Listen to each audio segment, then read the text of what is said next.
sí que nos puedes ir contando, Carlos, si, pues eso, qué es la espiritualidad para ti y cómo la vives, qué es para ti, cómo la vives y cómo la ves en la sociedad en la que estamos. Bueno, ante todo tengo que decir que yo tengo un concepto dinámico de las palabras, ¿no? Y las palabras, me gusta decir que las palabras tienen octavas, como las teclas de un piano, ¿no? En un piano tienes la nota la y la siguiente octava de la, que es la misma nota, pero es el doble de frecuencia, ¿no? Las dos se llaman la, pero no tienen más frecuencia que la otra. Entonces imaginemos que las palabras son notas musicales, ¿no? Y entonces la palabra espiritualidad pues sería como la nota la. Entonces tenemos la primera octava, que es la de sonido más grave, la segunda octava, la tercera octava, la cuarta octava, ¿no?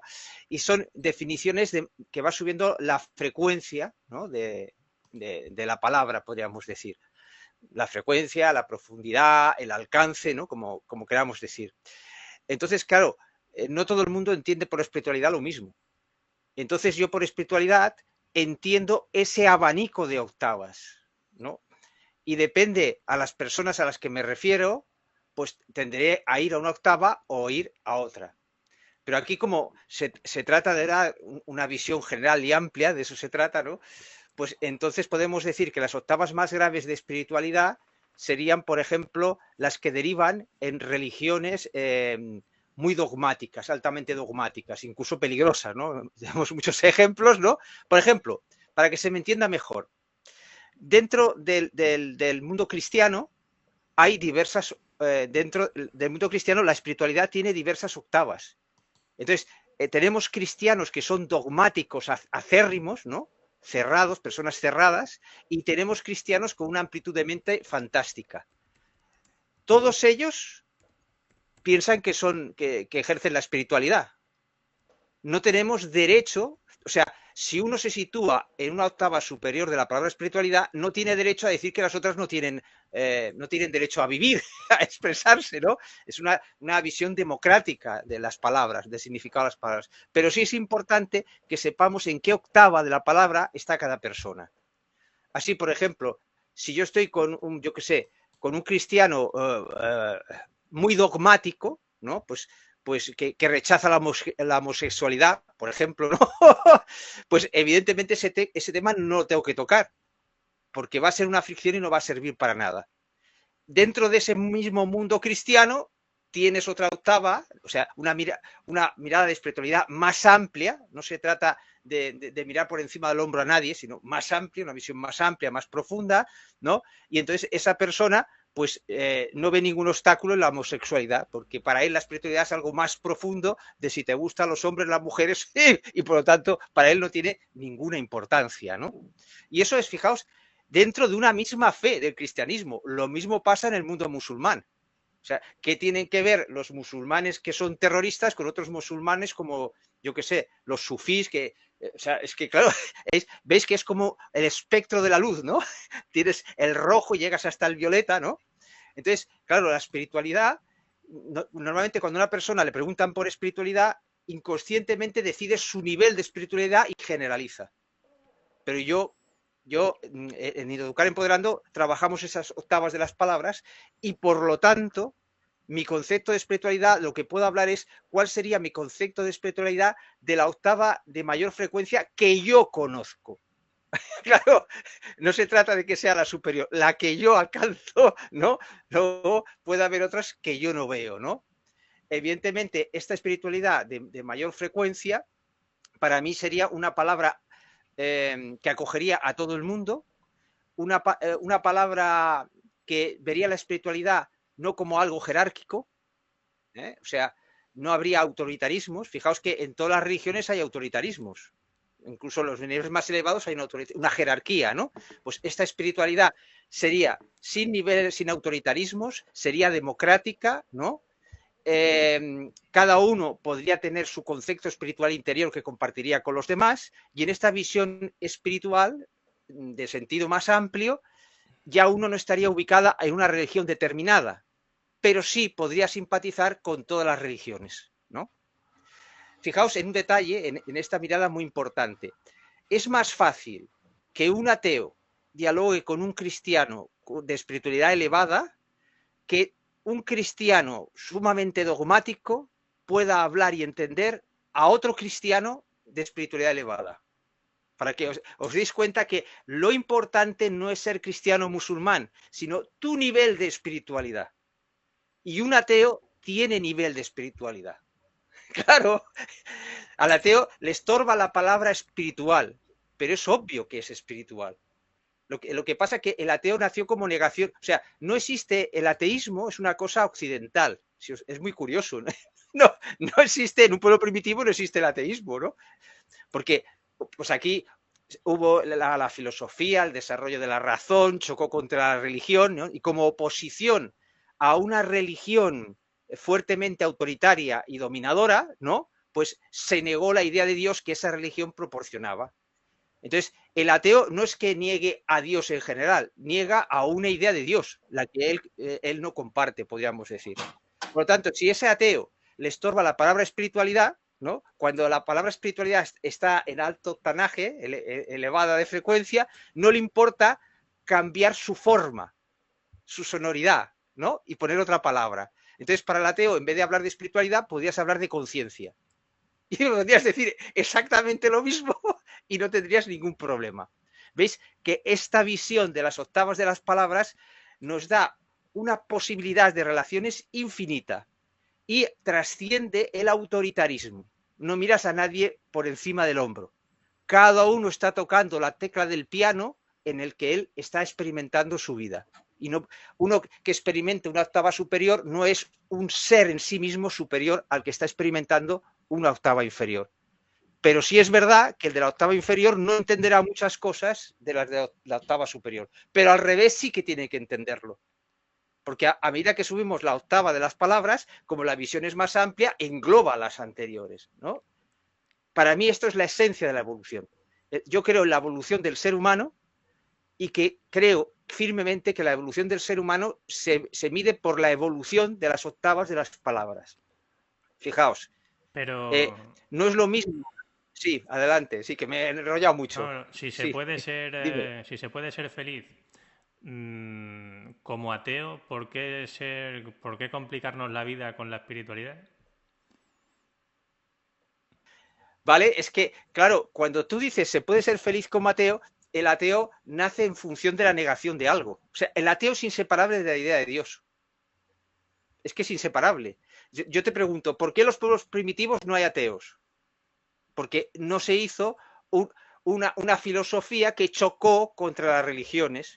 No se desarrolló eso. Entonces, en la cabeza, o sea, una persona que nace en un pueblo primitivo, en el sentido bello de la palabra, ¿no? Que no tiene en contacto con los demás, ni con la filosofía occidental, ni el cuestionamiento filosófico que hemos aprendido nosotros, entonces no le entra la idea a nadie de que no pueda existir Dios, porque desde pequeño le han dicho que existe Dios y no tiene la oposición racional que la filosofía proporciona. Por ejemplo, la filosofía es como un juego dialéctico que se plantea los opuestos de las cosas también, ¿no?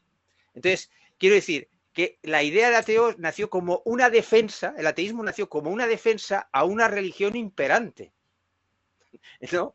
Entonces, el ateo está atado a la idea de un Dios, que es el que niega, ¿no? Pero si tú le hablas en un lenguaje que no aparezca esa palabra Dios y eliminas preventivamente también la palabra espiritualidad y pones, por ejemplo, la que te he dicho, la de conciencia, entonces todo lo que podemos hablar de alta espiritualidad lo podemos hablar empleando la palabra conciencia.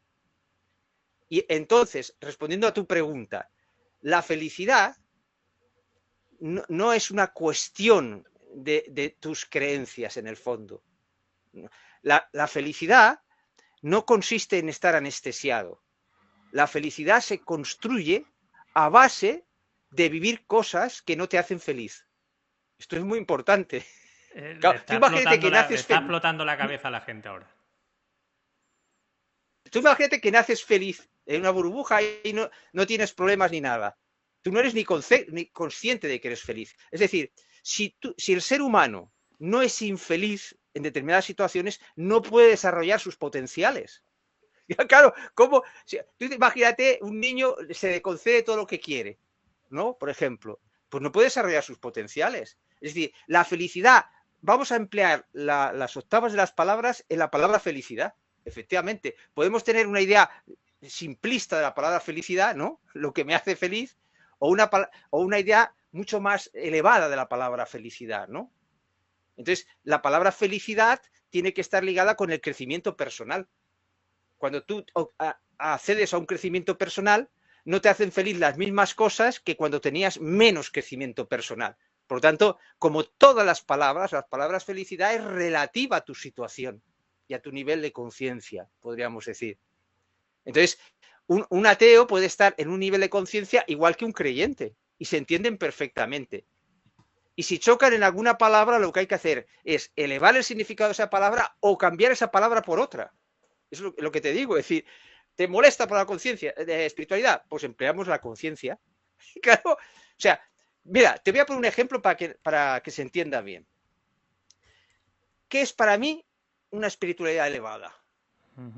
Cuando una espiritualidad es elevada, todas las religiones confluirán en ella, porque es elevada. Tú vas evolucionando dentro de una evolución, ¿no?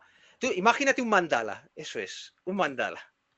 Y entonces, en la periferia del mandala están las diferentes religiones y también el ateísmo. Y también el ateísmo, o sea, como creencia el ateísmo también. Pin, pin, pin, pin, el mandala. Muy bien. Ahora una persona parte de un ateísmo burdo, de un cristianismo burdo o de un mundo musulmán burdo y va elevando su conciencia, va evolucionando, ¿no? Entonces se va acercando hacia el centro, ¿no? ¿Y qué hay en el centro? La espiritualidad elevada. Entonces, ¿para qué sirven las religiones o para qué sirve el ateísmo? Es muy sencillo, para tener un camino. Tienes que llegar al centro de esa alta espiritualidad. Y la religión, las creencias que has heredado, que no has elegido tu nacimiento, te sirven como punto de partida. No hay camino sin punto de partida. ¿Me explico? Y el ateísmo, cuando vas elevando la conciencia, te hace ser una persona muy humana. Claro, un ateo puede estar en una ONG, no cree en Dios, pues va progresando por su propio camino, podríamos decir. El sentido último es que todos en esa evolución nos encontraremos en el centro del mandala, que es la espiritualidad desnuda de religiones y de ateísmo, porque el ateísmo sería otro traje como el de las religiones, porque es la negación de otra cosa. Entonces, en ese centro nos encontraríamos. Entonces, para mí, ¿qué hay ya de indicios que pertenezca a ese centro? Algo real de la vida cotidiana que vemos en las televisiones, que ya pertenece a esa alta espiritualidad, la del centro, la que yo soy capaz, o sea, la espiritualidad más grande que yo soy capaz de ver, ¿no? Pues muy sencillo. Ahí están los 30 artículos de los derechos humanos. No hay ninguna religión que haya llegado a esa profundidad de amor. Porque el primer artículo de los 30 de los derechos humanos dice que todos nos debemos comportar como hermanos. No entiendo cómo esto no se enseña en los colegios. Los cristianos, los musulmanes, no muy elevados en su progreso, los de la Edad Media, lo que sea, no veían como, o sea, los cristianos no veían como hermanos a los musulmanes, ni los musulmanes a los cristianos, pero ¿qué dices? Claro, nos veían como hermanos. Los cristianos veían como hermanos a los cristianos. Claro, me explico. Y pasaba lo mismo en todas las religiones.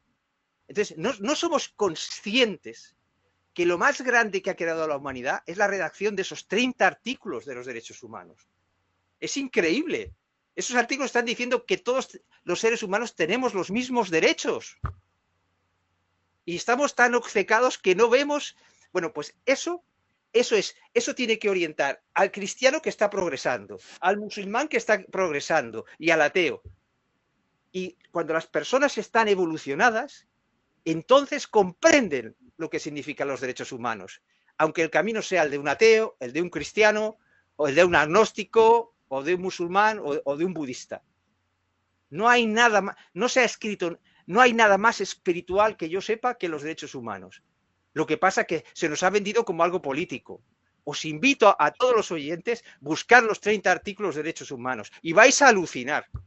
A ver si encontráis en alguna corriente religiosa un nivel tan elevado como el que hay ahí, de hermandad entre toda la humanidad. Los derechos humanos son los fundamentos para crear el concepto de ciudadano del mundo. Pero si no se Con ese nombra, concepto, claro, pero si no se nombra a Dios en los derechos humanos, ya a Dios, al universo, al todo, a lo que sea, ya no parece espiritual porque falta eso más no, grande. no, perdona, es que en esta espiritualidad de alto octanaje no te hace falta hablar de Dios, porque ese Dios es la unión de todos nosotros. No te hace falta hablar de Dios. En el momento que todos nos vemos como hermanos, o sea, te lo voy a poner, te voy a escribir me invento un cuento ahora mismo. Érase una vez eh, una sociedad que inventó un concepto de Dios para que todos pudiesen ser hijos de él y así todos fuesen hermanos, ¿no? Cuando todos creyeron que eran verdaderamente hermanos, entonces el concepto de Dios ya no fue necesario. Colorín colorado, este cuento ha comenzado. El concepto de Dios evoluciona con la persona. Hasta que tú no veas que Dios es tu hermano, cuando tú ves que ese concepto de Dios es tu propio hermano, cuando ves en el otro ser un astro con luz propia, cuando ves la belleza interior del otro, ya estás viendo a Dios y no te hace falta la palabra Dios, porque la palabra Dios es un concepto de autoridad. Y en la mirada que os estoy expresando es una mirada democrática. Los derechos humanos es lo más democrático que existe. ¿Hay algo más democrático que decir que todos somos hermanos? Sea cual sea nuestro origen, no existe algo más democrático. Claro, el problema es que nadie ha ligado los derechos humanos con espiritualidad. Es que eso es pura espiritualidad. Y lo otro son caminos a esa espiritualidad. Que hay que andar, claro que sí. Pero ahora algunas personas que me estén escuchando, que sean cristianas, que sean agnósticas o sean ateas, ahora de repente se pueden dar cuenta que tienen una espiritualidad en común, los derechos humanos. Les invito a que encuentren más nexos, pero eso está ahí redactado. Que la mayoría de gente no los cumple, claro, claro, es que tenemos que encarnarlos. Hemos dicho que es el centro del mandala. Claro, efectivamente, pero es un hecho que hay gente que está muriendo por defender los derechos humanos. En guerras, etcétera, van allí a defender los derechos humanos y están muriendo porque creen en ello. Y nadie los ve como seres espirituales. Y esos que mueren en una ONG, a nadie nos interesa si es cristiano, si es musulmán, si es ateo o es agnóstico. Porque ve a esas personas que van a defender, yo que sé, mismo Gaza cuando se meten allí con lo que está cayendo. Es que esa persona de esa ONG, que no es de esa cultura siquiera, ve a las personas a las que va a ayudar, las ve como hermanos. Imagínate que existe ese Dios en el que crees. Tú como padre, ¿qué es lo que te haría más feliz? ¿Que te amasen por encima de todas las cosas tus hijos o que tus hijos se amasen entre ellos? Si es bien sencillo. Lo que pasa es que no lo hemos pensado. ¿Qué concepto cabe para personas ya más evolucionadas que tengas que amar a Dios por encima de todas las cosas? Es un padre psicópata. Eso es el Antiguo Testamento. Desde nuestra visión, desde el que lo está viviendo, no. Es un padre psicópata que dice, a ver si me amas lo suficiente. Le dice a Abraham, coge a tu hijo y me lo sacrificas para ver si me amas a mí más que a tu hijo. Eso sería un psicópata. ¿Cómo puedes poner esa prueba? ¿Pero qué es esto? Que fíjate hasta qué punto la gente ha sido domesticada para poder creer que eso es espiritualidad. Sería una espiritualidad en un nivel tan bajo que desde nuestra perspectiva ya no lo podemos llamar ni siquiera espiritualidad. Pero qué barbaridad. Entonces, el nivel de octanaje, de octavas, de conciencia del Antiguo Testamento es muy diferente del Nuevo Testamento. Es que no entiendo cómo la Iglesia Católica puede haber pegado los dos, porque son impegables, son contradictorios. O sea, claro, Jesús habla del amor entre los hermanos y en el Nuevo Testamento habla de matar a tus enemigos, unas cosas alucinantes. Yo os invito a leerlo, es alucinante. Entonces, claro, hay más espiritualidad en esos derechos humanos que en que muchas escrituras antiguas, muchísimas más, y que se venden como espiritualidad. Y para ti, todas estas corrientes de ya, Reiki, ángeles, ayahuascas, cosas que te crean también, te llevan a estados de conciencia diferentes. ¿Qué espacio tienen O igual es que simplemente con amarnos entre nosotros sería ya la cima espiritual y nosotros estamos jugando, dando vueltas a... estamos mareando la perdiz y no estamos haciendo lo más sencillo, la forma más sencilla de practicar la espiritualidad y nos perdemos en ángeles, arcángeles y cosas varias. A ver, el ser humano evoluciona a través del mundo mítico, porque de alguna forma el ser humano lleva un inmenso poder dentro, pero el juego este de la dualidad en el que hemos vivido, en que nos enfrentamos los unos a los otros, a ver si lo explico bien. Imagínate que tú eres un ser todopoderoso y yo también. Podemos hacer todos los milagros que quieran. Entonces yo vengo con un hacha y digo, hoy estoy rabioso contigo y te corto un brazo, ¡plas! Ahí sangrando, muriéndote. Y yo me parto de risa. Y tú también te partes de risa. ¡Qué sensación, aquí sin brazo! Y entonces haces así un toque y te vuelve a salir otro brazo, ¿no? Entonces yo me pregunto, si todos tuviésemos ese poder, así como de Dios cada uno, ¿cómo íbamos a descubrir un color del arco iris del amor como es el de la compasión? Si no somos pequeños, nunca descubriríamos la compasión. Si tú eres todopoderoso y yo soy todopoderoso, jamás, jugando toda la vida, jamás descubriríamos ese color maravilloso del amor que es la compasión. Solo siendo pequeño, endeble, creyendo que eres más pequeño, que hay un Dios más poderoso que tú. O sea, todo eso hace, toda esa autoridad hace que tú te empequeñezcas, de que tengas miedo. Pero tú tienes miedo, tu compañero tiene miedo, y cuando tú estás mal, tu compañero tiene compasión hacia ti. Lo diré, ¿sabéis esas películas de los dioses griegos? Hay películas que hablan de los dioses griegos, del Olimpo, ¿no? ¿Y veis los crueles que son esos dioses? Castigan a los humanos. Claro, claro. Esos dioses es difícil que conozcan la compasión. Solo sintiéndote pequeño y débil, aparece el poder de la compasión.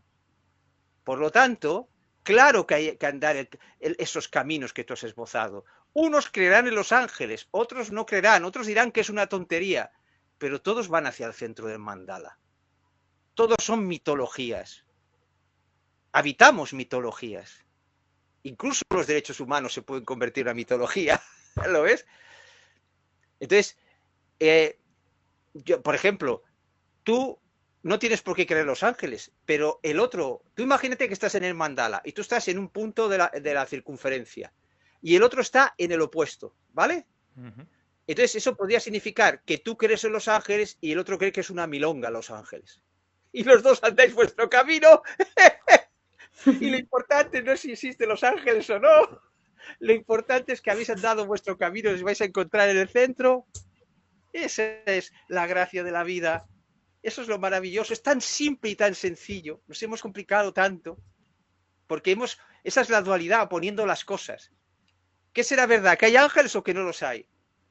Pues la verdad no la conoces, hombre. Si desconocemos por qué estamos aquí, lo primero en esta aventura es decir, no sé por qué estoy aquí. Pero hay un mito que, mira, ese cree en esos mitos y yo creo en otros. Y cuando tú entiendes que lo que tú crees son unos mitos, significa que los puedes cambiar. Tú evolucionas y dices, hombre, pues ya está bien de ángeles. Le dejo este mito al siguiente. Y entonces crees en otra cosa. Pero ya, fíjate que tú estás eligiendo en qué creer. Eso ya significa un alto estado de conciencia. Cuando tú ya eliges en qué creer. La mayoría de las personas todavía no eligen en qué creer. Confunden lo que creen con la verdad. Pero la única verdad que podemos estar seguros es que nadie sabe por qué estamos aquí. Porque si no, todas las religiones dirían lo mismo, toda la filosofía diría lo mismo. Es decir, esa humildad clave es la esencia de la vida. La vida es un misterio. Lo único que nos une a todas las personas del mundo, malas, buenas, de todo, es que nadie sabe realmente por qué está aquí. Algunos creen que lo saben, pero forma parte de su mitología, claro. Necesitan creer en algo, ¿no? Luego se desengañan, por ejemplo. Y bueno, esto es increíble, ¿no? Pero la clave, quien ya va en el camino de esa espiritualidad elevada, la clave no es creer en Dios, sino creer en el amor. Ahí está. O sea, no es real la idea de Dios, es real el sentimiento de amor. Yo os voy a poner un ejemplo que a mí me encanta. Yo empecé a despertar ya en adolescente, tal, leyendo a Unamuno. Unamuno, aquello, increíble este hombre, ¿no? Y tiene un libro que recomiendo, es muy pequeñito, San Manuel Bueno Mártir. Es muy pocas páginas, pero es una obra maestra de lo que estoy diciendo. San Manuel Bueno Mártir es un cura que de repente pierde la fe. Ya no cree en Dios. Su mito que le ha llevado hasta allí, esa idea de Dios, ya no cree. Se ha desencantado. Pero, ¿sabéis qué hace ese sacerdote? Él sufre, ¿no? Pero entonces se da cuenta de algo maravilloso. Que sus feligreses no están preparados para no creer en Dios. Entonces él finge que cree en Dios por amor a sus feligreses. Eso es alta espiritualidad. Ahí Unamuno tocó el centro del mandala. Claro, lo importante no es creer en Dios, y después creerá en otro Dios. Y después el cura claro. se muere y te quedas pensando, ¿se murió creyendo o se murió sin creer? No, porque sus feligreses no se enteraron. Eso da igual. Te estoy diciendo que lo que tú crees son mitos. No puedes demostrar que sea verdad. ¿Qué importa? Y la gente... Si es que el ateo va a llegar al mismo punto. Y la gente que dice que tiene... yo he escuchado frases, yo no... No es que crea en Dios, yo lo experimento. ¿Tú has llegado a esa conclusión de experimentación de Dios, de la divinidad? Claro, eso es una trampa. Es muy divertida la trampa. Tú experimentas lo que crees. Pues yo he experimentado a Dios, pero partes de una idea de Dios. ¿Cómo sabes que no has experimentado otra cosa? Claro, o sea, la creencia se te ha colado. Es que uno experimenta en base a sus creencias. Cuidado, cuidado, que esa es una de las trampas de la dualidad, ¿no? Tú experimentas en base a tus creencias. Y claro, es que esto yo lo siento, sí, en base a esas creencias. O es que un sionista no odia a los palestinos. Eso es real para él. Es absolutamente real. Porque su visión de la situación es una. Y la visión del palestino es otra. Y lo que experimentan es real. Yo experimento este odio y es real. Porque, claro, para ti es real. Porque confundes tu visión de la vida, tus creencias, lo confundes con la verdad. Y la única verdad es que no conoces la última verdad. Esto es lo gracioso del juego. Esto es lo que nos iguala. O sea, el no conocer la última verdad nos hace pequeños. Lo haré bien, lo hará mal. Pero es que tenemos que ser unos seres espirituales muy fuertes, muy poderosos, para haber aceptado el vivirnos tan débiles. Pensad en esto. Piensa ahora que tú tienes un alma, ¿no? Y ese alma te ha metido en este juego. Ostras, ese alma tiene que ser muy valiente, ¿no? Porque olvidarte de sí misma, ponerte ante las vicisitudes de la vida. Ostras, sí, el ser humano es muy valiente porque se vive como muy débil. Solo los auténticamente poderosos pueden vivir como débiles. Atención a esto. Ahora me viene la imagen de Tran. ¿Tran qué es? Una persona que se cree fuerte. ¿Qué pasaría si Tran le quitas todo su dinero y todo su poder? ¿Realmente sería poderoso? ¿O sería más poderoso, yo qué sé, un monje budista meditando? ¿Qué aparece algo? Claro. Esa persona ha proyectado a través de sus creencias lo que él cree que es poder, pero él no ha encontrado el poder dentro de él. Por eso lo busca fuera constantemente, ¿no? Esa es la idea de...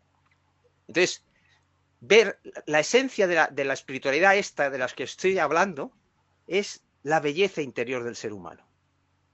Eso es.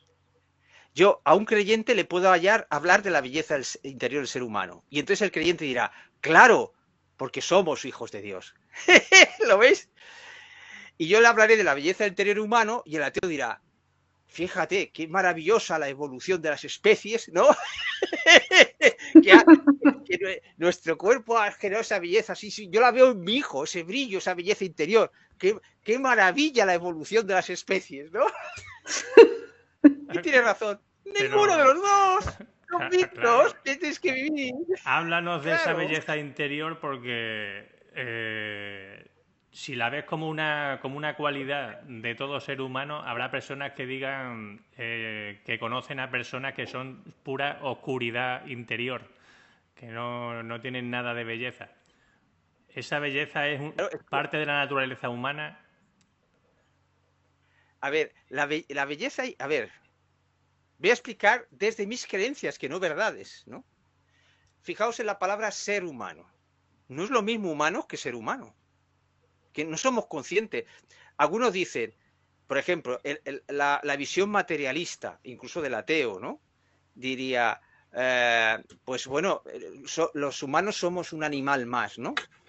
Yo no creo que los humanos seamos un animal más, en absoluto. Y eso no significa una falta de respeto a los animales. A ver, si podemos destruir el mundo, ¿cómo vamos a ser un animal más? No. Ser humano. ¿Habéis oído alguna vez ser perro? El ser perro. El ser humano, ¿no? Como sustantivo, el ser humano y el ser perro. ¿A qué no existe el ser perro? ¿Y si existe el ser humano? Claro, es que es muy diferente. El perro es perro, pero el humano es ser también. Ser perro. Por eso tienes una conciencia que el animal no puede llegar a tener. Y esto no es ir en contra de los animales. Al revés, significa que tú tienes más responsabilidad que el perro. Claro, el que es ser humano tienes más responsabilidad del que es solo animal. Eso no quita que el animal tenga también una belleza, ¿no?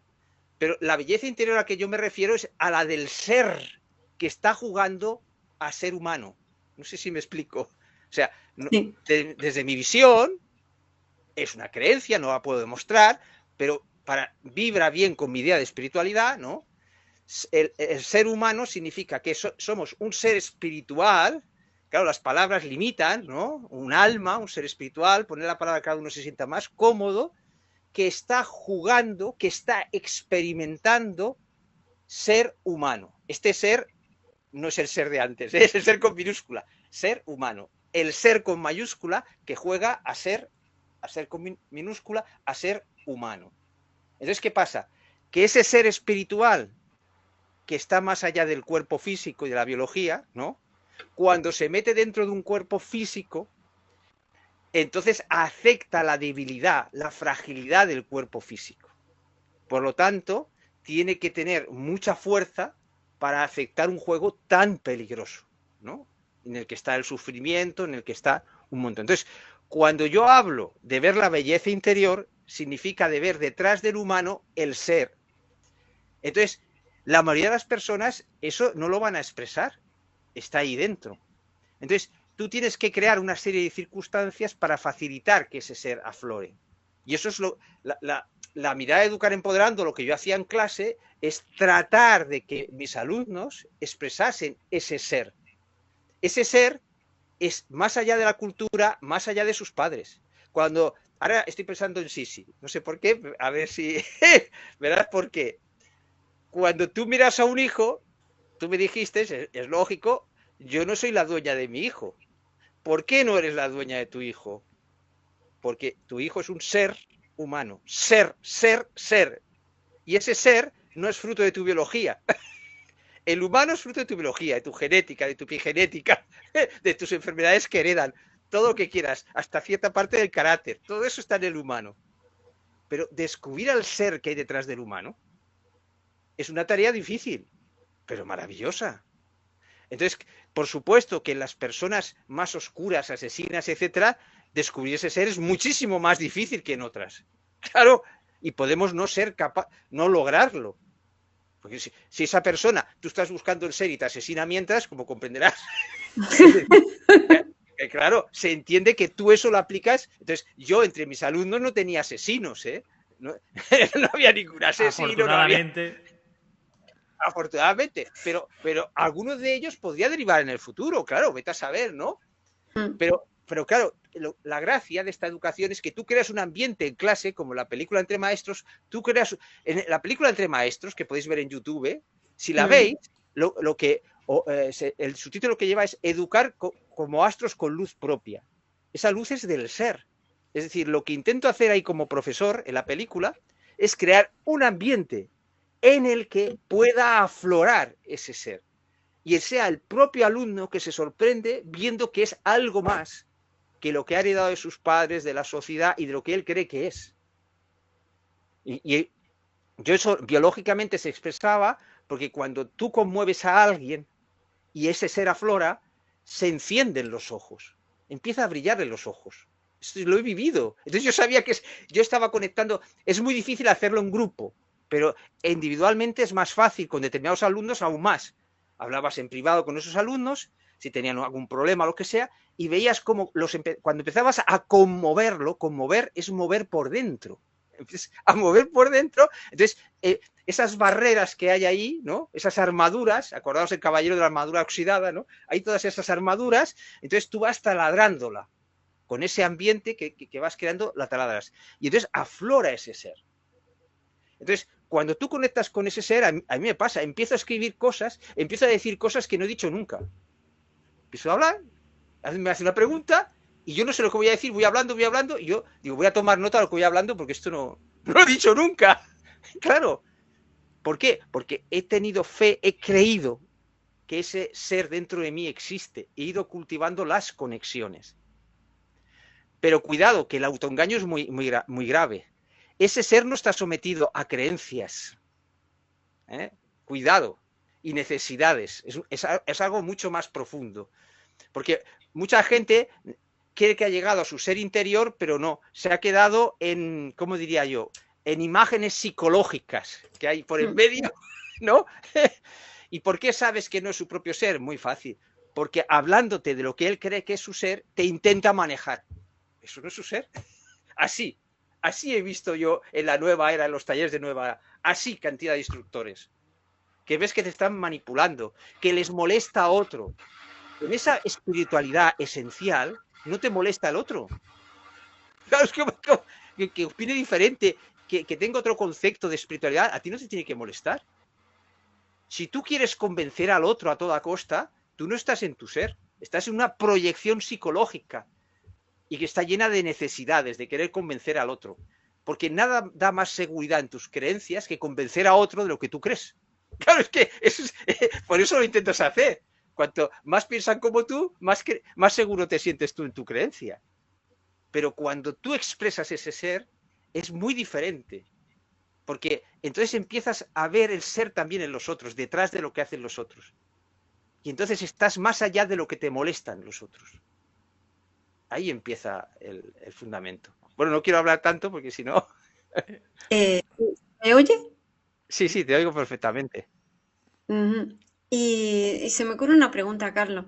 Me encanta que hables, o sea, por mí no te cortes, estoy segura que por las personas que nos están escuchando. Pero se me ocurre una pregunta porque estás hablando y estoy viendo ese entusiasmo y esa alegría del eureka y esa, no sé, esa sensación que tenemos asociada a los niños, a nuestra infancia, que es cuando tenemos esas ganas de entender a través del juego, ¿no? Que tú hablas también de saber jugar la vida. Y mi pregunta es, Carlos, cuando era niño, ¿cuándo fue la primera vez que te diste cuenta de toda esa riqueza del ser que hay tras el ser humano? O sea, ¿hubo algún momento o algo en tu vida? Porque yo creo que esto te viene desde pequeño, ¿no? Como antes he apuntado. Pero si hubo algún momento en especial que tú recuerdes con cariño de decir, ¡buah! Esto me está enseñando, me está señalando un camino increíble para andar. Bueno, pues a lo mejor siento decepcionarte, pero yo en mi niñez no noté nada. O yo no lo recuerdo, por lo menos. Ujú. Fue después de mi paulatino despertar.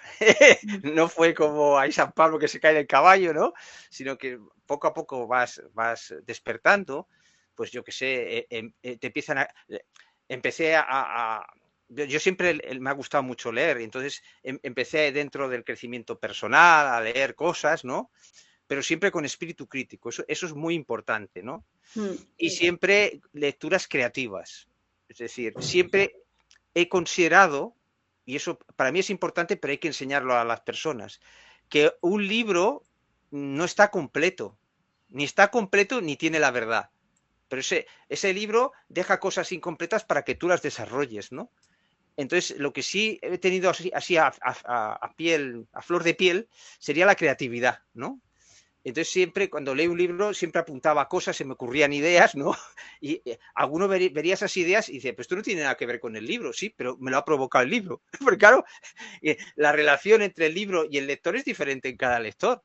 Entonces, claro, para mí es importante. Entonces fue una cosa paulatina mi despertar, y luego me ayudaron mucho mis alumnos, ¿no? Porque, a ver, te voy a explicar una anécdota que siempre explico. A ver, yo de pequeño, lo que sí quería ser, claro, yo no conocía todas estas cosas, ¿no? Lo que sí quería ser por encima de todo es ser astronauta. Entonces, claro, yo cuando tenía 9 años es cuando se llegó a la Luna. Para que te hagas una idea de lo viejo que soy, ¿no? Entonces, yo, todo ese camino a la Luna, yo me acuerdo que guardaba los recortes de los periódicos, tenía una caja llena, todo me apasionaba, todo lo relacionado con el espacio. Y luego después compraba revistas, etcétera, etcétera, etcétera. Entonces yo quería ser astronauta. Ya es difícil hoy en día, imagínate entonces, ¿no? Una cosa. Entonces, cuando llego adolescente, entonces empiezo a comprender que lo de ser astronauta es prácticamente imposible, ¿no? Y más en nuestro país es absolutamente imposible para mí. Y entonces yo sabía que a mí eso me impulsaba. Porque había, o sea, es verdad que de niño, te doy la razón, que de niño se te dicen cosas que a lo mejor no entiendes de niño y entiendes después. Eso sí es verdad, ¿no? Y una era esta. En esa época de niño, en la televisión empezaron a dar la serie Star Trek, la antigua, que era en blanco y negro aquí, ¿no?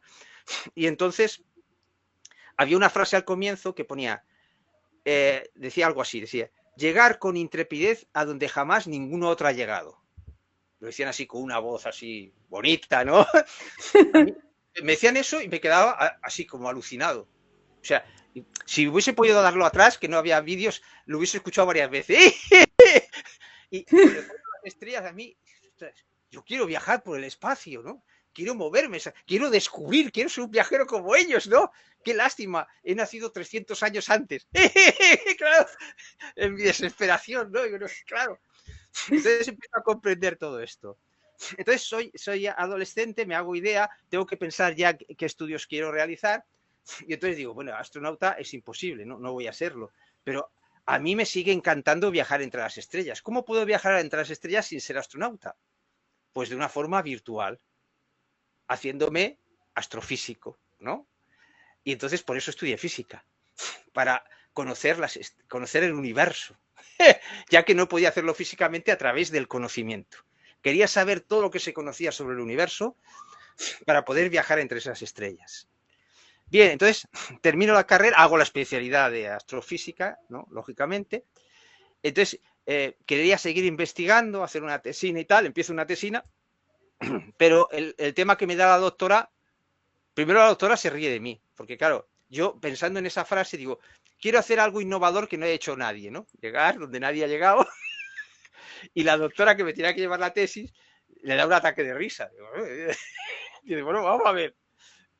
Trataba de usted, dice, pero vamos a ver usted, mire, ¿cómo le voy yo a conducir una tesis si yo estoy por debajo de esa tesis? Si usted hace algo tan innovador, yo no se la puedo conducir.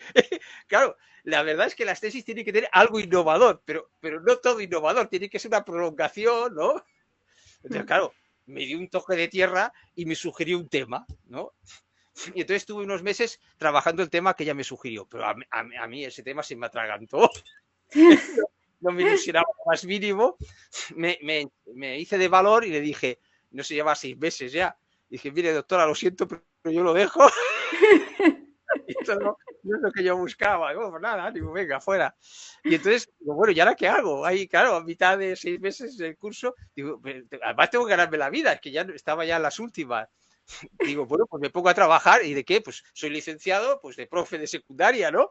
Y me fui a un colegio de profe de secundaria. A mí enseñar y eso no me disgustaba el ambiente, ¿no? Siempre había sido buen alumno y tal. Y entonces me puse de profe de secundaria. Y bueno, al principio pues copiabas como eran los profes que tú habías tenido, ¿no? Porque claro...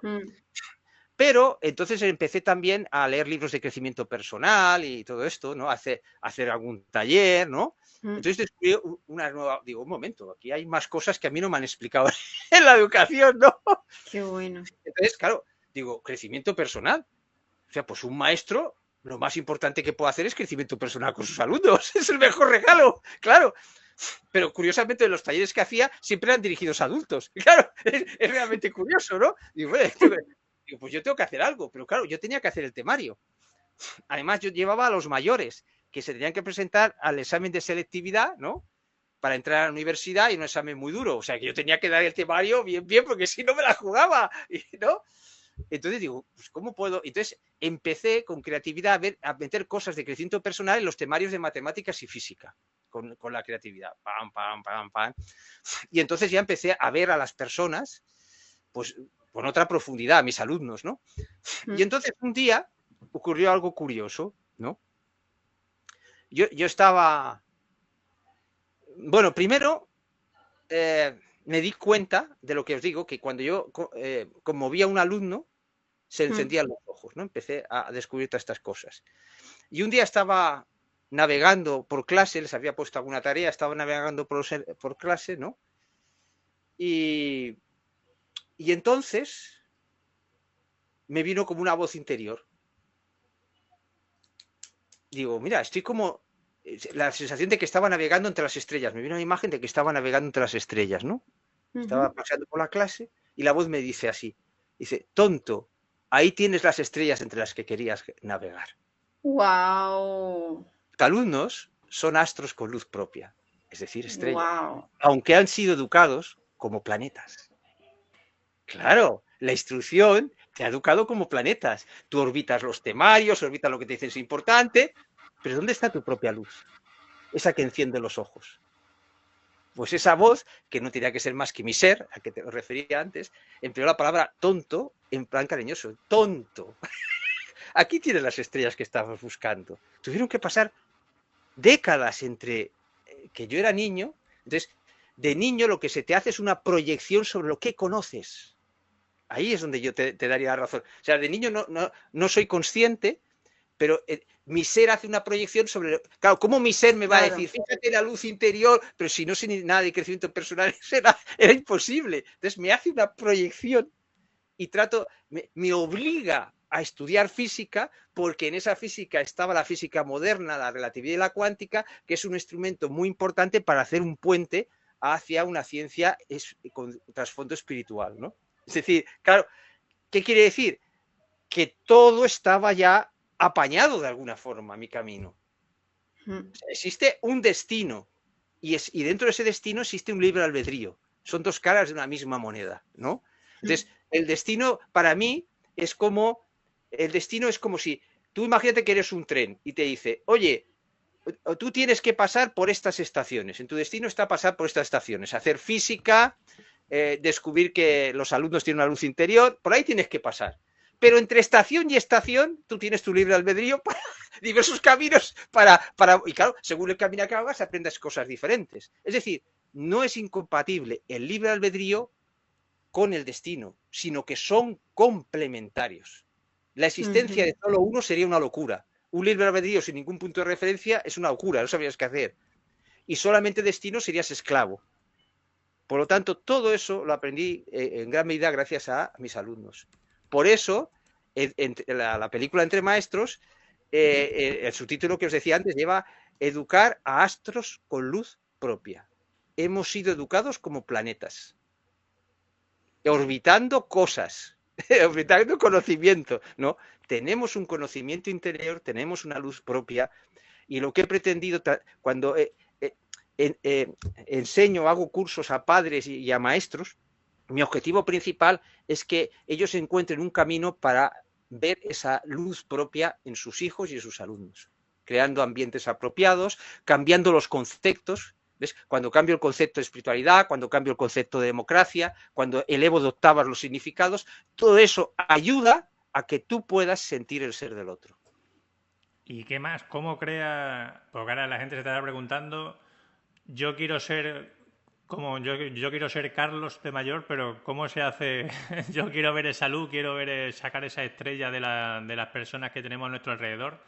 ¿Cómo se crea ese ambiente, Carlos? Danos unos tips. Lo primero que tiene que hacer esa persona es dejar de querer ser Carlos, porque tú nunca verás su luz interior, su luz propia. Eso es lo primero. O sea, lo primero que tiene que hacer es dejarme de ver como autoridad. Por eso la palabra democracia está íntimamente unida a la alta espiritualidad. La baja espiritualidad está basada en autoridades. La alta espiritualidad está basada en espíritu democrático.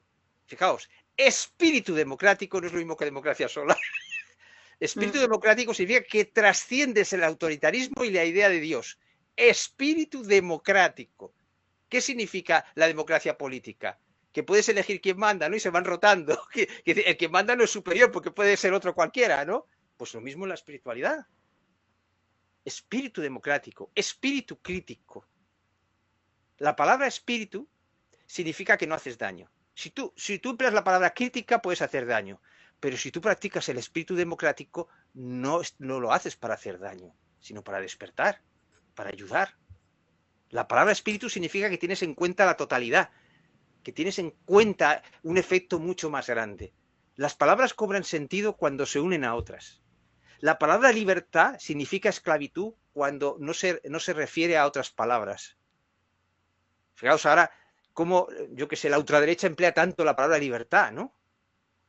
Pero da miedo. ¿Por qué da miedo? Porque la palabra libertad la une a otras palabras. Claro, la palabra libertad una palabra no tiene sentido por sí sola, sino en relación a otras. Esto es muy importante. Entonces, yo a los que nos están escuchando diría, la palabra espiritualidad, ¿a qué otras palabras las unes? ¿No? La palabra libertad, ¿a qué otras palabras las unes? La palabra educación, ¿a qué otras palabras las une? Porque eso es lo que será educación y libertad para ti y espiritualidad. ¿A qué otras palabras unas?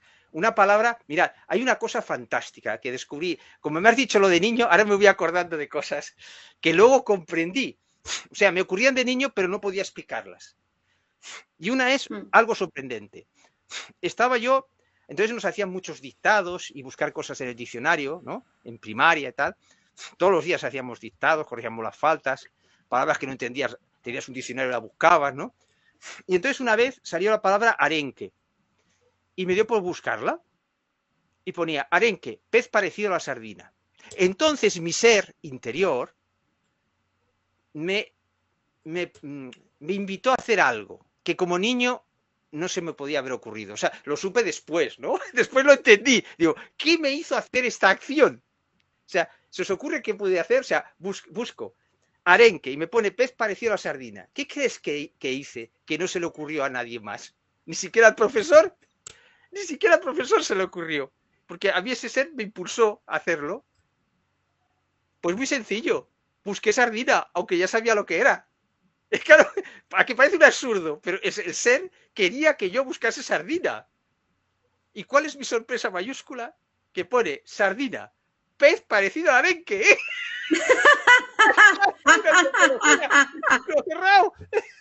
¡Asombroso! ¡Increíble!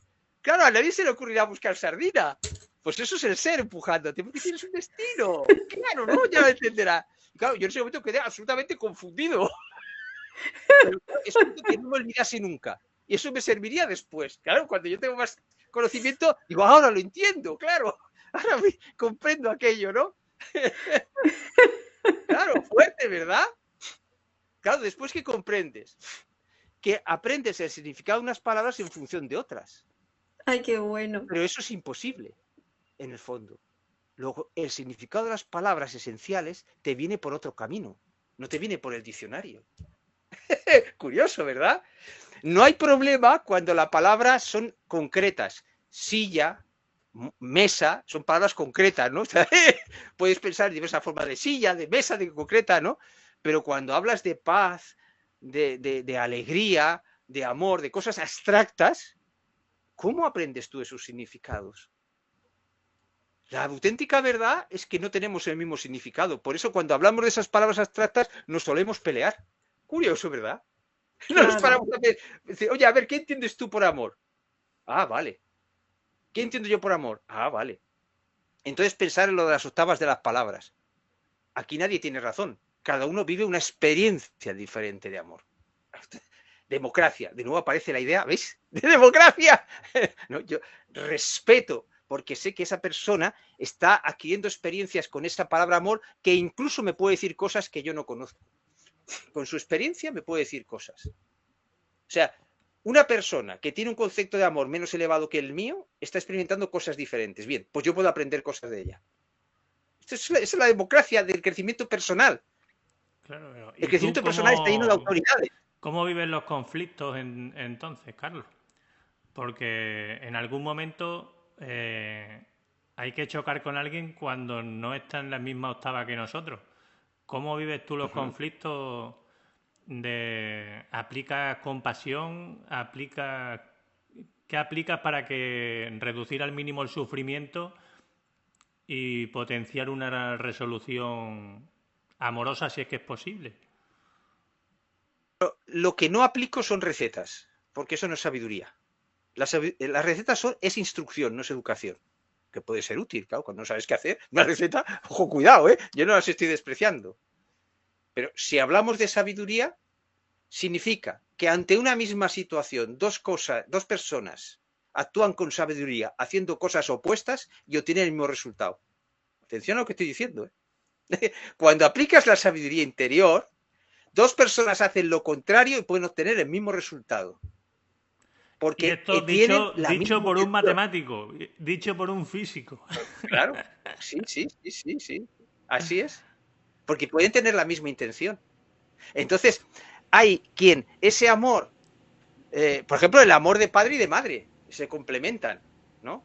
Cuando digo amor de padre y madre, no tiene por qué estar en la madre física y en el padre, sino como dos arquetipos de amor, ¿no?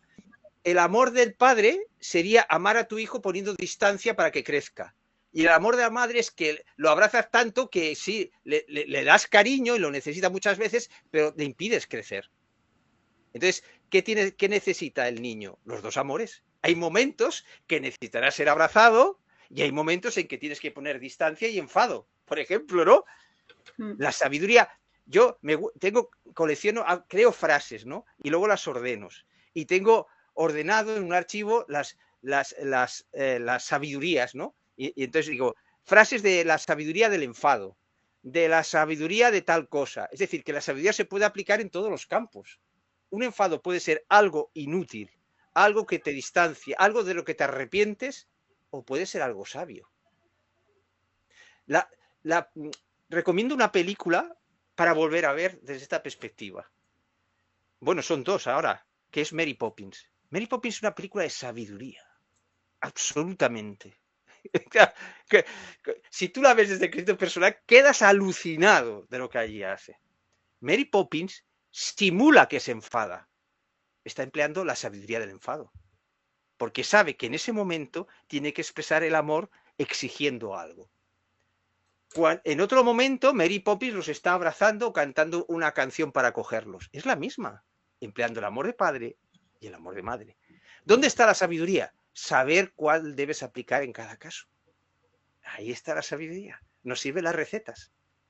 Si aún no está madura tu sabiduría, tendrás que emplear recetas. Aquí no vamos contra nada, pero sé consciente que empleas recetas, ¿no? Y entonces, claro, cuando tú generalizas, pues ya sabes lo que puede ocurrir. Puedes acertar o no acertar. Entonces, está bien emplear recetas cuando tu sabiduría no surge. Correcto, pero sé consciente.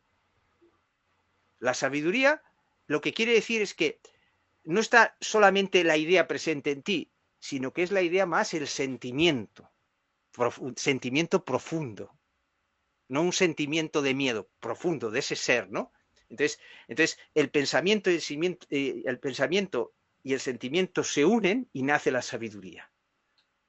Entonces, claro, con un pensamiento y su opuesto, las dos cosas pueden ser de sabiduría.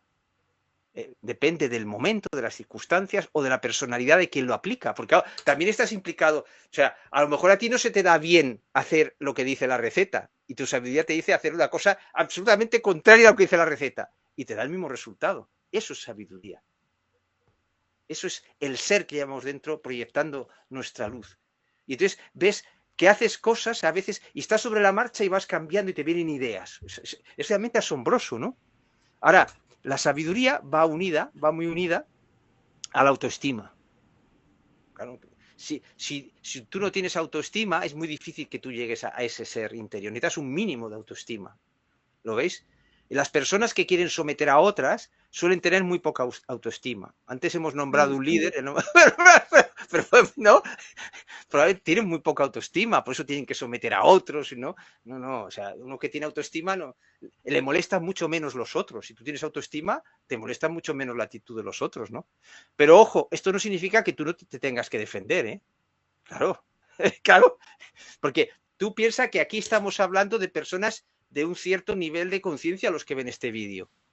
Pero hay personas que están en otra etapa de la evolución, su ser no es inferior a nosotros, sino que está experimentando otra cosa, atención, y si está experimentando ser un violador y un asesino, está experimentando ser un violador y asesino. Es decir, claro que tienes que meterlo en la cárcel, por supuesto. Luego, una vez en la cárcel, pues puedes hablar con él. Claro, es que no es incompatible. Cada uno está en ese mandala, cada uno. Hay algunos que están en la superficie de fuera. Dice, ojo, cuidado. Entonces, si tú le hablas de algo de profundidad a una persona que no está preparada, se puede arremeter contra ti porque piensa que le tomas el pelo, que vas contra sus creencias, ¿no? Entonces, eso es lo que hacía Mary Poppins. Mary Poppins se adaptaba a donde se encontraba el otro. Por ejemplo, en la película Mary Poppins, en la primera parte, ¿no? Cuando el Mary Poppins viene a ayudar a los niños porque su padre está tan ocupado en su trabajo que no hace caso a sus hijos. Os recuerdo, la primera parte de Mary Poppins era esto, ¿no? Entonces los niños escriben una carta y viene Mary Poppins, ¿no? Entonces, el trabajo de Mary Poppins, o uno de ellos, es que el padre ponga por delante el amor a sus hijos por delante del amor a su trabajo y a las reglas. Sigue unas reglas decimonónicas inglesas, etcétera, etcétera, etcétera. Entonces, ¿cómo transforma Mary Poppins al padre? Engañándole. Sí, engañándole. Porque también la palabra engaño tiene octavas superiores. Sí, señor. Curioso, ¿verdad? Lo manipula. Es una la manipulación de Mary Poppins es una manipulación de corazón. Es decir, se hace pasar por lo que no es para que la otra persona le escuche. Pero ella en ningún momento ha olvidado quién es. Es como quien se pone una máscara. Tú vas a un baile de disfraces, te pones una máscara, pero tú no dejas de ser detrás de la máscara, sigues siendo tú, no te autoengañas, ¿no? Pero estás jugando a ser otra cosa. No hay ningún problema, es un juego, ¿no? Entonces, claro, ¿cómo convence, cómo manipula a los niños por un lado, manipula al padre por otro? Entonces, sabe que los niños representan algo muy diferente a lo que el padre está ocupando. Hay una inocencia que el padre ha olvidado, etcétera. Entonces se presenta ante el padre, dice, mañana iremos a su banco con los niños. Y el padre dice, yo no he dicho eso. Dice, no, sí que lo dijo. Y es mentira. Digo, no, sí que dijo que había que llevar mañana al banco los niños. Y entonces le hace un discurso. Hay que llevar el banco a los niños para que sepan lo que verdaderamente es importante en la vida y se dejen de tonterías. Y empieza a hablar igual que habla el padre, ¿no? Y cuando termina de hablar igual que habla el padre alucinado dice, claro, seguro que lo he dicho yo, que vengan mañana. Es una manipulación Mary Poppins. Claro, porque Mary Poppins está viendo que el ser está en contacto con el ser interior del padre y no está manipulando al ser del padre, está manipulando al humano del padre. ¿Vais cogiendo la idea? Que está en esa etapa, pero ella sabe que está preparado para la siguiente etapa. Si no, no tendría sentido su trabajo. Lo hace con otra persona y no serviría de nada. Es decir, es fácil manipular a una persona que está atada a unas determinadas creencias dogmáticas. Te haces pasar por las mismas creencias y te comen tu mano. Es que comen tu mano. Mary Poppins, ¿no? Pero ella no tiene intenciones aviesas. Ella no manipula para beneficiarse. Ella luego se marcha. Es para que el padre despierte. Ella ve que en el padre hay una semilla que tiene que fructificar. Y manipula al personaje humano para que despierte el padre. Eso sería un poco la idea. Me callo porque si no... A mí vamos. Sí, yo siempre, bueno, ahora estoy viendo que ciertas cualidades, ¿no? que podía haber en las personas que no me gustaban, cambia mi percepción de esa cualidad cuando en vez de verlo como cualidad la veo como recurso. Por ejemplo, la violencia. La violencia no es... el ideal es no ser una persona violenta, pero la violencia es un recurso que en un momento dado te puede ser útil. Y entonces no hay que desecharlo, porque a lo mejor en un momento te salva la vida utilizar la violencia como recurso, como herramienta, ¿no? Es como tener una caja de herramientas y si te falta eso, te puedes ver en un aprieto en un momento dado. Pues igual con otro tipo de conductas, ¿no? ¿Tú cómo lo ves, Carlos? Tú fíjate que hemos dicho que las palabras son en función de las palabras que la acompañan. Entonces, si tú hablas de violencia solo, cada uno piensa en su concepto de violencia. Por ejemplo, ahora te está escuchando una mujer que le pega a su marido y se va a enfadar con lo que tú dices. Este tío no sabe, claro, es que es lógico, ¿no? Entonces, claro, tú has jugado con una palabra violencia, pero lo importante es que acompaña esa violencia. Entonces, desde nuestra mirada diríamos, hablemos de la sabiduría de la violencia. Claro, ¿existe una sabiduría de la violencia? Existe sabiduría de todo, es lo que te comentaba antes, que redacto muchas frases poniendo la palabra sabiduría y luego las colecciono. La sabiduría de tal cosa y tengo varias frases de esa sabiduría y voy construyendo la idea de que todo se puede convertir en sabiduría. La sabiduría de la violencia no solo implica cuándo aplicarla, sino también cómo defenderte de ella. Fíjate todo lo que significa poner la palabra sabiduría delante de la violencia. Significa que coges la palabra violencia y la elevas de octavas. Pam, pam, pam, pam, pam, pam. Y al elevar de octavas no renuncias a las octavas inferiores. No renuncias. Y no te olvidas, como tú has hecho ahora, que es lo que creo, tú cuando hablabas, tú no estabas pensando en una mujer que su marido maltrata. Aquí no. Aquí en ese momento no estabas pensando. Pero a lo mejor estaba pensando en que esa mujer se puede haber olvidado de la violencia como recurso propio, decir, yo es que no soy violento y la otra persona es violenta y yo no. Todas las personas pueden ser violentas porque es un recurso humano, pero a veces nos identificamos tanto con la persona o con nuestra creencia o con nuestra educación que nos pensamos que hay recursos que no nos pertenecen, como puede ser la violencia, pero es ¿no? que, Es decir, yo soy una buena persona, nunca haría tal cosa. la violencia subida de octavas deja de ser lo que entendemos por violencia. Pero cuando tú subes la violencia de octavas, tienes que entender las octavas inferiores de la palabra violencia. Y cuando hablamos de la sabiduría de la violencia, implica que esa mujer que es maltratada no significa que sea violenta con su marido en este caso, porque puede ser mucho peor, lógicamente, ni que lo asesine. Esa sabiduría de la violencia significa cómo defenderse, a quién recurrir, a dónde dirigirse, cuáles son sus recursos. O sea, una sabiduría de la violencia no es solamente cómo aplicarla, sino cómo defenderse de ella. ¿Lo ves? Es decir, es coger esa palabra y evolucionarla y extraer sabiduría de todo eso, podríamos decir. La sabiduría de la violencia también es observar cuando ese marido, ¿qué detona su violencia? Hay determinadas cosas que detonan más su violencia. Eso de forma natural la mujer lo va viendo, ¿lo ves? Claro, Entonces puede intentar manipular a su marido, para que sea menos violento. Pero eso no va en contra con que finalmente se marche de casa o tome otra medida. La sabiduría de la violencia es unir todas esas cosas. Mientras estés allí, que vivas menos la violencia. Entonces, tienes derecho a manipular a tu marido. Manipular, como hace Mary Poppins, no es mentir.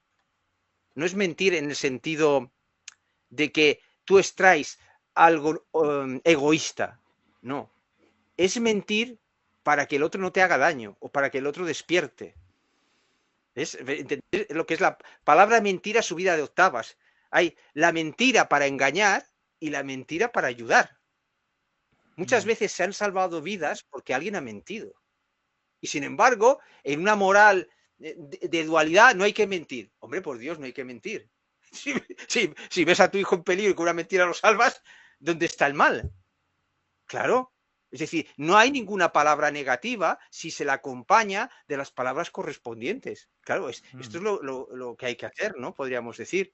Entonces, y la violencia, emplear la violencia en un determinado... Pero entonces, si tú empleas la violencia, tiene que ser con mesura. Por ejemplo, se me ocurre, un policía para reducir a alguien tiene que emplear la violencia, pero no puede, pero tiene que emplearla hasta cierto punto, si no sería un maltratador, ¿lo ves? Pues también ese policía tiene que desarrollar, en sus clases tendrían que hablarle de la sabiduría de la violencia. Lo que darán serán recetas, porque no hemos llegado hasta ahí, ¿no? La sabiduría de la violencia. Saber, tú ves a aquel delincuente y sabes que ese delincuente, pues con una violencia de 1 es suficiente, el otro con 4, ¿no? Podemos decir, todo eso forma parte de la sabiduría de la violencia. ¿Ves? Eso es intentar vivir desde la sabiduría.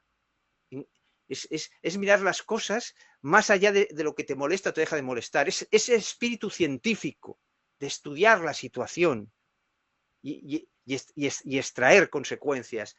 Ese asesino, por ejemplo, está en la cárcel, a veces ha ocurrido, un asesino está en la cárcel, ocurre pocas veces, desgraciadamente, pero entre las personas que ayudan dentro de las cárceles hay personas que han cambiado y luego han escrito libros, han sido asesinos, están en la cárcel, han salido, han cambiado, ¿no? Alguien les ha ayudado, podríamos decir. Quiere decir que ese ser interior está en todas las personas, pero nadie nos puede asegurar que podemos cambiar a una persona. Eso también es verdad. O sea, tú puedes intentarlo, pero no tienes la seguridad de que vaya a cambiar. Y si esa persona es violenta, tienes derecho a defenderte de esa violencia. Faltaría más. Ese es el punto, ¿no? Y se puede ver la sabiduría en todo, también en situaciones, yo qué sé, hay sabiduría, existe la sabiduría de la ansiedad, la sabiduría de la depresión, la sabiduría del sufrimiento. En este caso es muy sencillo, una línea de esa sabiduría sería encontrar las causas. Claro, la sabiduría de todo eso es encontrar las causas, forma parte, puede ser más cosas la sabiduría de la ansiedad. Por ejemplo, la sabiduría de la ansiedad, encontrar las causas. Más sabiduría de la ansiedad, cómo conseguir que la ansiedad no pase determinado nivel. Entonces, eso es sabiduría de la ansiedad. Para ello tienes que tomar una distancia. Es decir, para dominar la ansiedad tienes que conseguir que una parte tuya no sufra la ansiedad. Claro, la idea en sí es simple. Si todo tú está en ansiedad, ¿cómo vas no podrás controlarla? Pero si tú consigues crear con trabajos anteriores a cuando tienes la ansiedad una parte tuya tranquila, y esa parte tuya tranquila no está contaminada con la ansiedad, desde esa parte tuya tranquila irás disminuyendo la ansiedad. Todo eso forma parte de la sabiduría de la ansiedad. Es todo aquello que construyes para evolucionar desde el punto en que te encuentras. Eso es, esa sabiduría que estoy hablando es todo aquello que vas construyendo con tu creatividad y con tu observación, con tu espíritu científico, para ir caminando y creciendo a partir del punto en que tienes el problema, podríamos decir. Sin problemas, sin obstáculos, ¿cómo íbamos a desarrollar nuestra sabiduría? Si los problemas y los obstáculos son ya inmensos, tampoco puedes desarrollar la sabiduría. Por ejemplo, si estás en Gaza y te cae un bombazo y no sabes si va a caer en la casa de al lado, o sea, esas personas no están para hacer un crecimiento personal. Esto es muy importante. Todos los que estáis escuchando estas palabras, sois personas privilegiadas, porque no estáis en medio de una guerra, no pasáis hambre, tenéis casa, no me imagino que seáis un pobre ahí con el móvil mirando esto, podría ser, ¿no? Pero sin casa debajo de un puente, ¿no? Pero lo normal es que tengáis casa, aunque tengáis deudas, etcétera, etcétera. Por lo tanto, significa que tenéis tiempo para vuestro crecimiento personal. Entonces tenemos un doble de los que tenemos tiempo para nuestro crecimiento personal, tenemos un doble deber hacia nosotros y hacia la sociedad. Que lo que esos pobres no tienen tiempo para hacer su crecimiento personal, nosotros lo compensemos de alguna forma. Por eso, para mí el crecimiento personal va unido al crecimiento social. Yo soy crítico con la nueva era y todo esto, ¿no? Porque la nueva era se va mucho al crecimiento personal, pero no se habla para nada del crecimiento social. Porque se confunde el crecimiento social como sacrificar lo que eres para ayudar a los demás. No, tú puedes ayudar a los demás sin sacrificar lo que eres. Pero los libros de crecimiento personal normales no hablan de eso. ¿Por qué? ¿Qué es lo que quieren los libros de crecimiento en general? Quieren aumentar tu autoestima. Por eso hay el pensamiento. El pensamiento positivo es una mentira, no es una verdad. O sea, el pensamiento positivo no es sabiduría. El pensamiento positivo es darte ánimos cuando tú no tienes ánimos, que es importante. Pero no es sabiduría en sí misma. Y todo eso se confunde en la nueva era. No sé si me explico. Frases de pensamiento positivo. ¡Ah! Como si tomas una copa, ¿no? ¿Te animas? Claro que necesitas esas frases. y esas frases te ayudan. Pero esas frases te animan, no te ayudan a evolucionar. No confundamos. No es lo mismo pensamiento positivo que crecimiento personal y social. No podemos crecer sin ayudar a los demás. Ahora tenemos que aprender a ayudar a los demás sin negarnos a nosotros mismos. Claro. Pero ¿cómo vamos a crecer en una cueva meditando? Claro, es que ¿cómo? No puede ser, creces en función de que tienes problemas sociales con los demás, ¿no? En una cueva meditando dices, ostras, ¿qué paz tengo dentro? Sí, ahora te llevo a Gaza y a ver qué queda de esa paz, ¿no? Claro, es que esa es la prueba del algodón. Crecemos en función de nuestros problemas, no en función de estar en un paraíso. O sea, esa idea de que nos expulsaron del paraíso del Antiguo Testamento me parece fantástico. Seríamos unos atontados si estuviésemos en el paraíso. Si no tuviésemos ningún problema, ningún obstáculo, sería la nublación del ser humano, que es una barbaridad, ¿no? No. El paraíso se construye cada día conociéndote a ti mismo, reconociendo dones en ti mismo, creciendo, ayudando a los demás. Eso es la creación de tu propio paraíso. Vale. Pues yo sinceramente creo que al principio cuando no se me oía yo empezaba diciendo que una cosa ya estaba clara a raíz de esta entrevista y era que teníamos que hacer una segunda entrevista porque hemos perdido ahí unos minutos de oro contigo, Carlos, impresionante. Y tampoco quisiera yo, bueno, quitarte tiempo, que yo sé que no te quito tiempo, que tú el tiempo lo empleas, lo que tú sientes, ¿no? Pero son las 11, las 12 menos cuarto de la noche. O sea, entonces, no sé si para terminar, ¿no, Miguel Ángel? Sí, en un momento, Carlos, esto igual te pilla de sorpresa, pero al final eres tú solo dando un mensaje para la humanidad a la gente que nos esté viendo ahora y a la gente que vea el vídeo después. Entonces, nosotros nos vamos a retirar de pantalla. Cuando tú te veas todo grande ya en la pantalla, empiezas tu mensaje y cuando quieras te despides de la audiencia. Darte las gracias, Carlos, porque me parece que tu mensaje es súper valioso, sobre todo porque quita mucha paja. La gente se cree muy especial siguiendo cada uno su camino, porque hay caminos que parecen súper especiales y al final te das cuenta de eso, reducirlo a la hermandad y a ver el brillo del otro ser humano me parece, fíjate, por sencillo, pero me parece revolucionario. Sí. Y sí, Carlos, si lo estima oportuno volver a repetir de una forma más relajada, que comencemos a tiempo y que podamos extender un poquito más, sería un honor para nosotros. Un honor mutuo, ¿no? O sea, es fantástico. Porque pienso que hay mucho que estirar de todas tus palabras. Son conceptos innovadores que pueden cambiar la visión del mundo, de muchos mundos, ¿no? No del mundo en grande, porque somos muchos mundos en uno, conviviendo en una superficie, ¿no? Pero sí que yo, Carlos, el estar contigo esta noche para mí ha sido un regalo personalmente, ¿no? Porque apareciste en un momento de mi vida, tú y tu trabajo, y ha sido influyente. Y recuerdo algo que en mí hizo mucha mella, cuando comentaste, que ya lo has dicho, ¿no? Que cuando lees un libro, está bien leerlo, pero solo te va a transmitir conocimiento.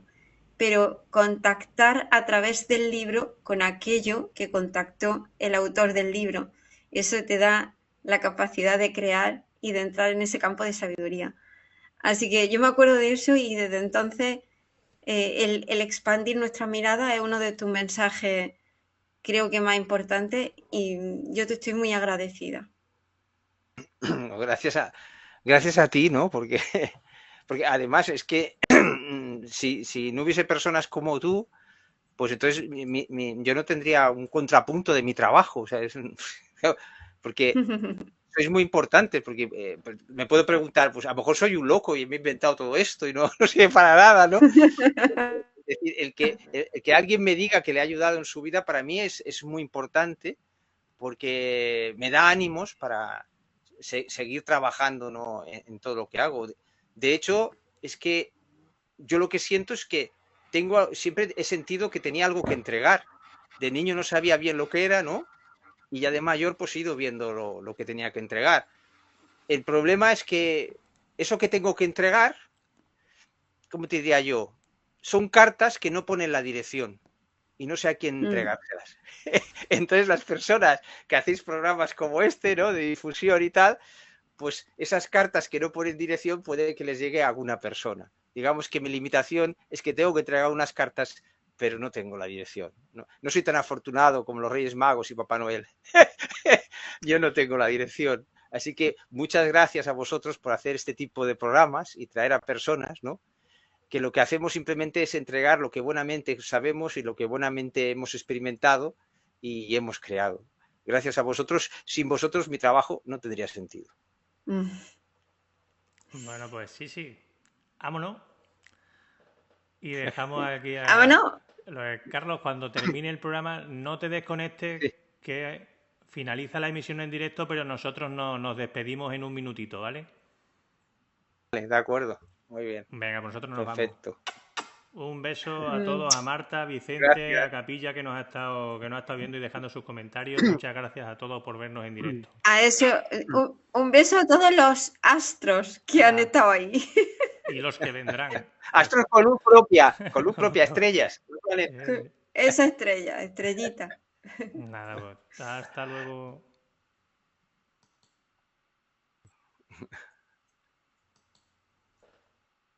Bueno, no sé si ya puedo empezar.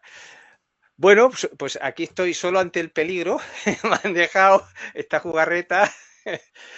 Bueno, quería ante todo daros las gracias a todos los que escuchéis esto en directo, en diferido, incluso cuando yo no esté. Es la magia digital, es algo increíble, ¿no?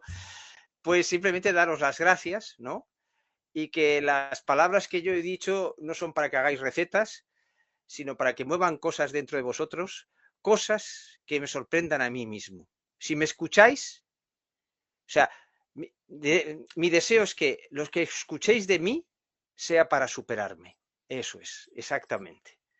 Que lo que yo os diga os lleve a superar mi visión, mis experiencias, porque entonces las semillas habrán fructificado en vosotros. Vosotros vais a crear sabiduría a la que yo jamás podré llegar. Así que muchísimas gracias por escucharme y por estar ahí.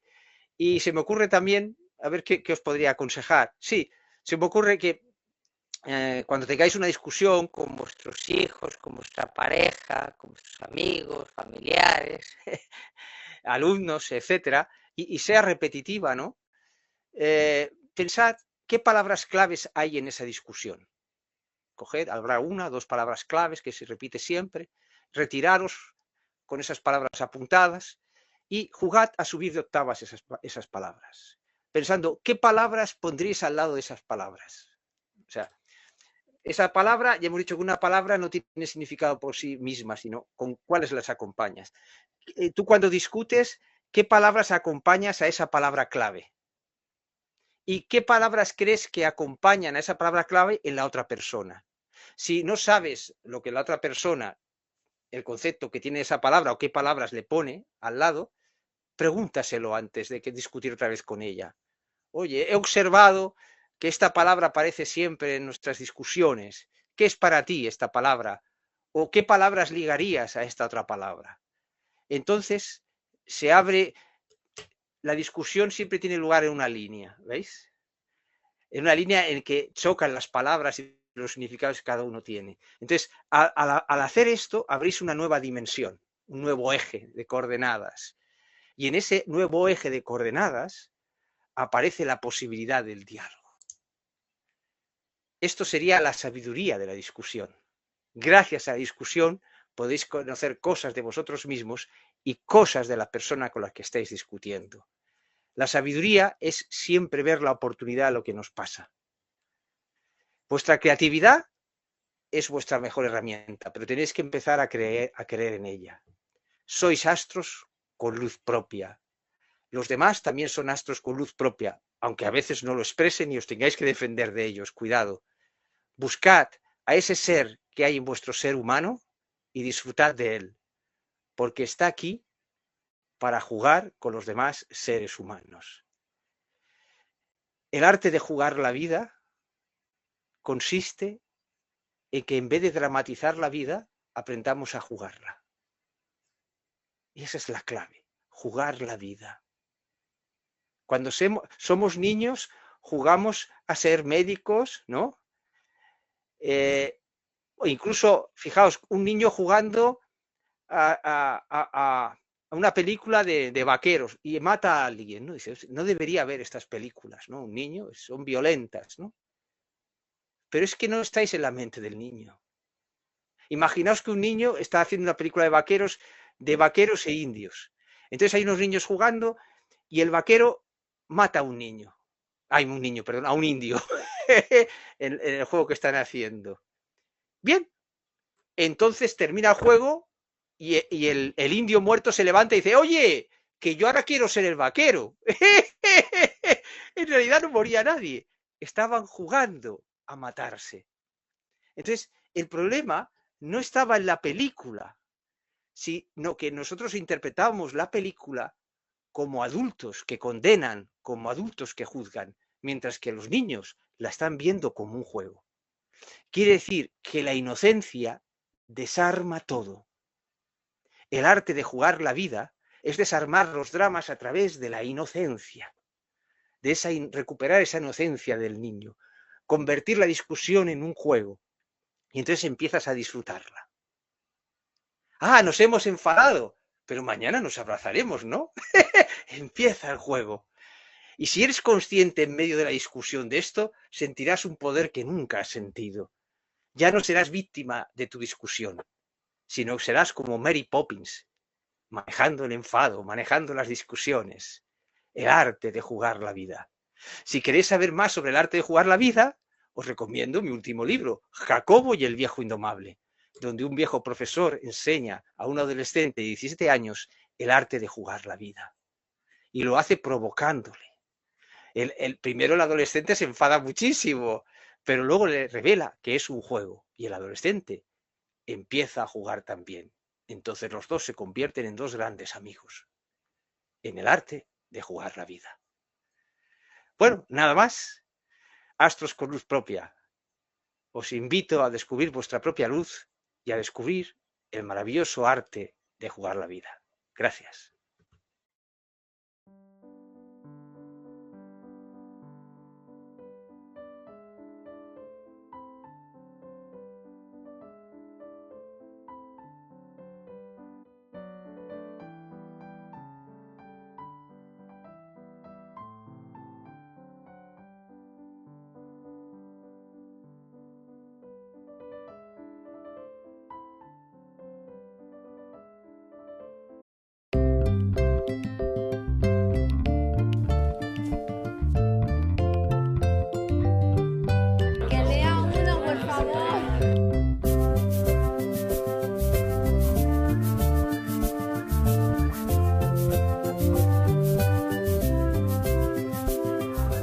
Buenas noches.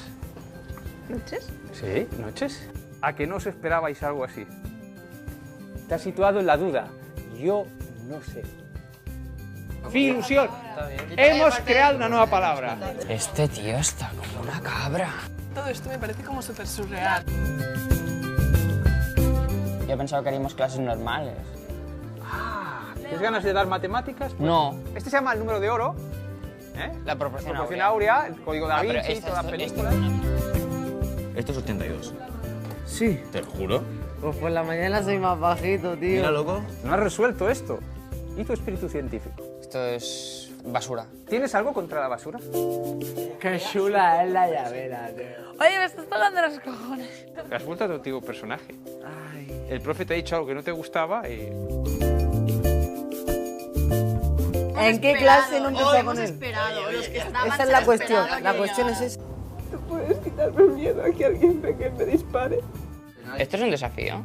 No es un desafío. A ver quién la dice más Estamos gorda. opinando. Nosotros estamos opinando.